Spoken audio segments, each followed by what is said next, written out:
Hello बच्चों, let's see the question. Question says using vectors find the area of triangle ABC whose vertices are a 1 comma minus 1 comma 2, b 2 comma 1 comma minus 1, or c 3 comma minus 1 comma 2.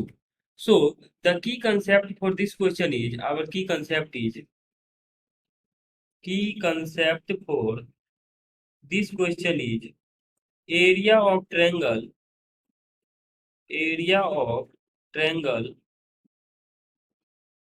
having adjacent sides, having adjacent adjacent sides is vector a and b is equals to magnitude of a cross b divided by 2. ये हमारे पास की concept होता है किसी triangle का area निकालने के लिए. अगर एडजेसेंट साइड्स के वेक्टर्स गिवन है तो उसका मैग्नीट्यूड का हाफ कर देंगे तो एरिया आ जाएगा. नाउ यहाँ पर गिवन है हमारे पास कि किसी ट्रायंगल का 3 साइड है इस तरह से. लेट ये आपके पास ए बी और सी है.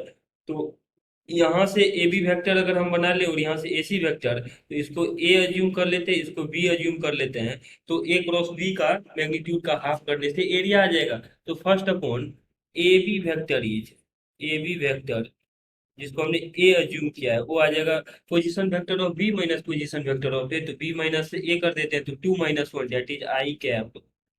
1 - प्लस का 2 j कैप, प्लस का 2 j कैप, -1 - 2, तो दैट इज -3 j कैप. ये हमारे पास आ गया A B vector. Similarly A C vector की बात करें जिसको हमने बी लेट किया है तो इसका वैल्यू आ जाएगा C minus A, position vector of C minus A. तो ये आ जाएगा 3 - 1 दैट इज 2 i कैप -1 तो प्लस का 0 j कैप और 2 - 2 तो प्लस का 0 k कैप.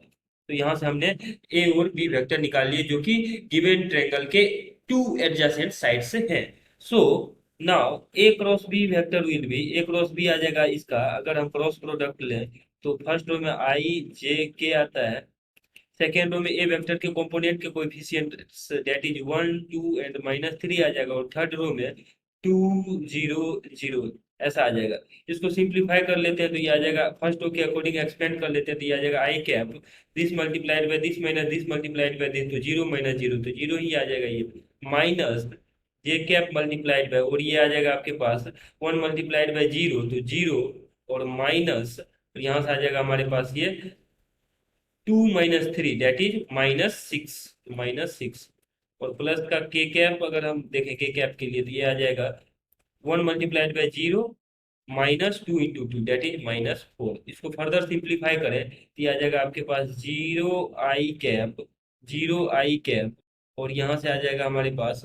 यहाँ से अगर हम बी के लिए रीचेक करें तो जे कंपोनेंट अगर हम दोबारा से देखें तो ये आ रहा था जे कंपोनेंट इज 0 मल्टीप्लाइड बाय, और यहाँ से 1 2, और ए बी के लिए हम दोबारा चेक कर लेते हैं तो ए बी वेक्टर कितना आ रहा है A B B minus A.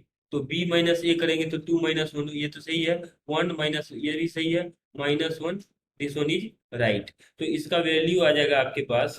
So this will become 0 i cap और -8 j cap -6 j cap and here -4 k cap. अगर हम ए बी के मैग्नीट्यूड की ए क्रॉस बी के मैग्नीट्यूड की बात करें so this will become 0 square 0 plus -6 का स्क्वायर 36 प्लस ये आ जाएगा 16. तो अगर हम ऐड करें तो ये आ जाएगा आपके पास 52, जो कि आ जाएगा 4 मतलब 2 रूट 13 के. तो हमारे पास एरिया ऑफ ट्रायंगल कितना आ जाएगा, therefore area of triangle A B C will be equal to, ये आ जाएगा ए क्रॉस बी का magnitude that is 2 √13 divided by 2. तो इसका वैल्यू आ जाएगा आपके पास √13 स्क्वायर यूनिट. तो हमारे पास जो ये रिक्वायर्ड ट्रायंगल है उसका एरिया कितना आ रहा है √13 स्क्वायर यूनिट. यही हमारे पास इसका फाइनल आंसर आ जाएगा. Hope that you understood it well. Best of luck.